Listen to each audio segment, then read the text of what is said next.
দিনহাটা বুড়িরহাটে 100 দিনের কাজের বকেয়া টাকা নিজেদের ব্যাংক অ্যাকাউন্টে ঢুকতেই খুশি শ্রমিকরা। বুড়িরহাটে সাংবাদিক বৈঠক করল তৃণমূল কংগ্রেসের নেতৃত্ব। সোমবার রাত আনুমানিক 8টা নাগাদ সাংবাদিক বৈঠকে দিনহাটা 2 নং ব্লক তৃণমূল কংগ্রেসের সহসভাপতি আব্দুল সত্তার বলেন, বিরোধীদের চক্রান্ত কেন্দ্রীয় সরকারের বঞ্চনার পরও মুখ্যমন্ত্রী মমতা বন্দ্যোপাধ্যায় বাংলার মানুষদের যে কথা দিয়েছেন, তিনি নির্দিষ্ট সময়ের মধ্যে জব কার্ড গ্রাহকদের ব্যাংক অ্যাকাউন্টে রাজ্যের নিজস্ব কোষাগার থেকে বকেয়া টাকা মেটাবেন। সেই টাকা 100 দিনের কাজ করা শ্রমিকদের ব্যাংক অ্যাকাউন্টে ইতিমধ্যেই ঢুকতে শুরু করেছেন।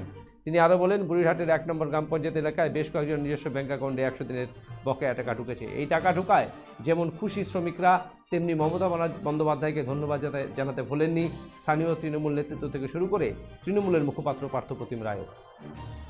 খুশি, যেগুলো অ্যাকাউন্টে এখনো টাকা ঢোকে নাই ওদেরও অ্যাকাউন্টে টাকা ঢুকবে, কারো চিন্তা কোনো কারণ নাই। ভালো লাগছে আর খুব ভালো লাগছে। কি নাম আপনার? নবকান্ত বর্মন।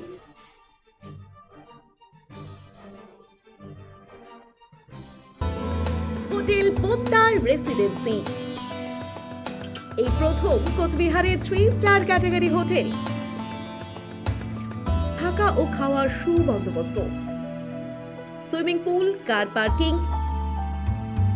রয়েছে দুই রকমের conference hall, family restaurant, rooftop restaurant. আপনাদের শুভ পদার্পণ কামনা করে hotel Poddar residency, RRN road, Canara ব্যাংকের বিপরীতে, কোচবিহার। কন্ট্যাক্ট 8116703143।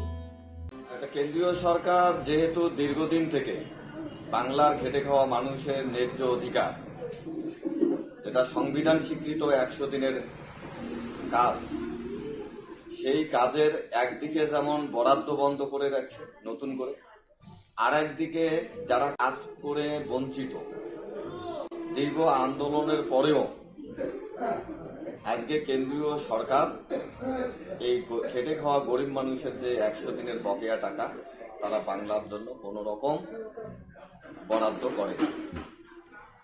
আমাদের মাননীয় মুখ্যমন্ত্রী মমতা ব্যানার্জি বাংলার খেটে খাওয়া শ্রমিকের কথা ভেবে রাজ্যের আর্থিক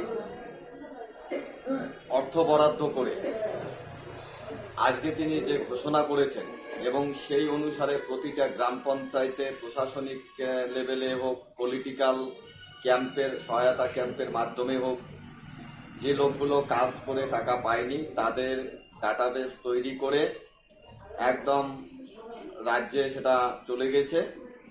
এবং আমরা বিকাল 5টার দিকে খোঁজ নিয়ে দেখলাম বেশ কিছু লোকের অ্যাকাউন্টে তাদের টাকা যে ঢুকেছে তার মেসেজ চলে আসছে।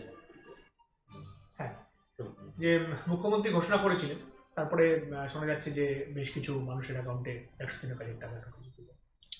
এটা তো মমতা বন্দ্যোপাধ্যায় সরকার যা কথা দেন সে কথা অক্ষরে অক্ষরে পালন করেন। দীর্ঘদিন থেকে 100 দিনের কাজের টাকা থেকে বঞ্চিত বাংলার মানুষ, বিশেষ করে 2 বছর আগে কাজ করেছে এরকম শ্রমিকরা 100 দিনের কাজের টাকা তারা পায়নি। কেন্দ্রীয় সরকারের কাছে বহু দরবার করা সত্ত্বেও তারা বাংলার মানুষের প্রাপ্য টাকা বুঝিয়ে দেয়নি। এর ফলে আপনারা জানেন যে মমতা বন্দ্যোপাধ্যায় নিজেই ধর্ণা করেছেন, প্রধানমন্ত্রীর সঙ্গে পেয়ার কয়েক দেখা করেছেন। আমাদের অধিনায়ক অভিষেক বন্দ্যোপাধ্যায়ের নেতৃত্বে আন্দোলন সংগঠিত হয়েছে, কেন্দ্রীয় মন্ত্রকের সঙ্গে কথা বলার চেষ্টা হয়েছে, কিন্তু তাতেও তারা কর্ণপাত করেনি।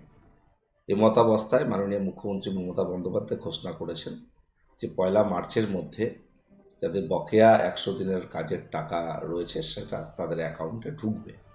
গতকাল থেকে সেই টাকা ঢুকতে শুরু করেছে, সারা রাজ্য জুড়ে এই টাকা ঢুকছে, আমাদের জেলাও ব্যতিক্রম নয়। কোচবিহারের কালে বিভিন্ন গ্রাম পঞ্চায়েত এলাকার বহু মানুষ যারা 100 দিনের বকেয়া টাকা যাদের বাকি ছিল তাদের অ্যাকাউন্টে টাকা ঢুকেছে। আমি বেশ কয়েকজনের সঙ্গে ইতিমধ্যে কথা বলেছি, অনেকে আমাকে স্ক্রিনশট করে তাদের টাকা ঢোকার সেই মেসেজ পাঠিয়েছে। একটা খুশির হাওয়া চারিদিকে, যে তারা হয়তো ভেবেই ছেড়েই দিয়েছিল যে টাকা পাবে কি না, কিন্তু মমতা বন্দ্যোপাধ্যায় সরকার যেটা কমিটমেন্ট করেছেন সেটাকে বাস্তবায়ন করছেন, এবং মমতা বন্দ্যোপাধ্যায় এর জয়ধ্বনি তারা দিচ্ছে যে না, দিদি রয়েছেন, আমাদের মুখ্যমন্ত্রী রয়েছেন, আমরা সুনিশ্চিত রয়েছি যে আমরা কোনোভাবেই বঞ্চনার শিকার হব না। কেন্দ্রীয় সরকার যতই বঞ্চনা করুক, কিন্তু মমতা বন্দ্যোপাধ্যায়ের সরকার কখনো বঞ্চিত হতে দেবে না বাংলার মানুষকে। সেটা আবারও প্রমাণ হলো এই 100 দিনের বকেয়া টাকা ঢোকার মধ্যে দিয়ে।